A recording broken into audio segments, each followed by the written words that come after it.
আমি যেটা বলেছিলাম সেটাই হলো।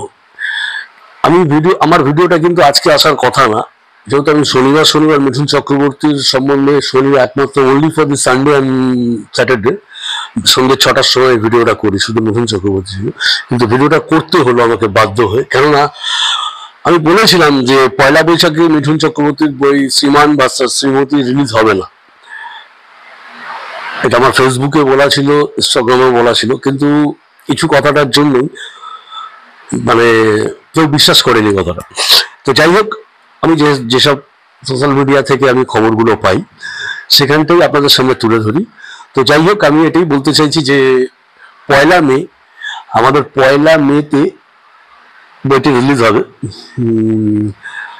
আশা করি বৃহস্পতিবার হয়তো পড়তে পারে, পয়লা মে বৃহস্পতিবার বইটা রিলিজ হবে। তো আজকে তার একটা টিজার আপনাদের দিয়ে দিচ্ছি, সেটা দেখুন। আর আমার কথাটা সত্যি কি মিথ্যে তা সেটা আপনারাই বুঝবেন, এবং নিশ্চয়ই একটু কমেন্টস করবেন, নাহলে ভালো লাগে না, ভালো খারাপ যাই কমেন্টস করবেন, তাতে আমি মডিফাই হই, আমি একটু ভিডিও বানাতে আরো ভালো লাগবে। কেননা যেহেতু আপনারা একটু ভালো মন্দ যাই কমেন্টস করেন না কেন করবেন, তাতে আমার ভালো লাগবে আমি আরো নতুন ভিডিও বানাতে পারবো। তো দয়া করে আপনারা নিশ্চয়ই কমেন্টস করবেন, আমি অন্তত আশা করি। তো ভিডিওটা দেখতে থাকুন, ভিডিওটা কেমন লাগলো আবার বলছি কমেন্টস করবেন, আমার কথাগুলো ঠিক লাগলো কিনা আপনাদের। আর এমনি আমার ব্লগ ছাড়েন মিঠুন চক্রবর্তী সম্বন্ধে শনিবার এবং রবিবার বিকেল সন্ধ্যে 6টার সময় করি। আর এমনি এই চ্যানেলটা আমার ডেইলি লাইফস্টাইল ব্লগ, কিন্তু আমার জীবনের প্রত্যেক দিনের কর্মজীবনে আমি কি করি এই চ্যানেলটার মধ্যেই।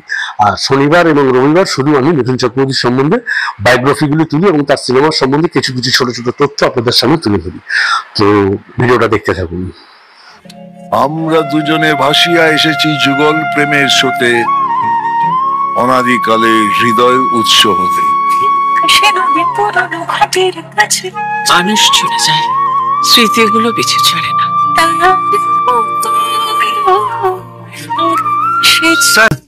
আপনার ডিভোর্সটা কেন হচ্ছে? সালা মরবো এখানে, কে কোথায় পড়বি কে জানে।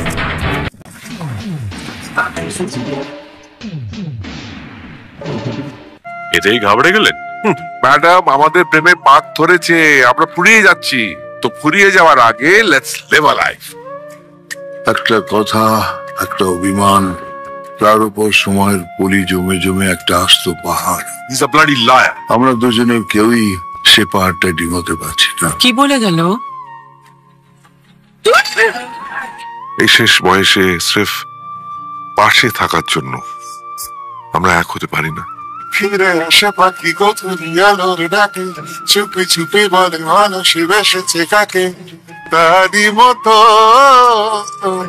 আমি ফিরেছি ঘরে। প্রজাপতি নামে একটা সিনেমা রিলিজ হওয়ার পর সব পুরোরই বিয়ে করার খুব ইচ্ছে হচ্ছে। তো ভিডিওটা কেমন লাগলো আগে বলুন, আমি যেটা বলেছিলাম সেটা ঠিক তো? নিশ্চয়ই। আপনাদের যদি ভিডিওটা ভালো লাগে তো লাইক শেয়ার নিশ্চয়ই করবেন, এবং যদি নতুন হয়ে থাকেন তাহলে দমদম মিঠুন ব্লগ চ্যানেলটা কিন্তু সাবস্ক্রাইবার করে রাখবেন অনেক বিশেষ মিঠুন চক্রবর্তী তথ্য পাওয়ার জন্য। ধন্যবাদ। জয় শ্রীরাম।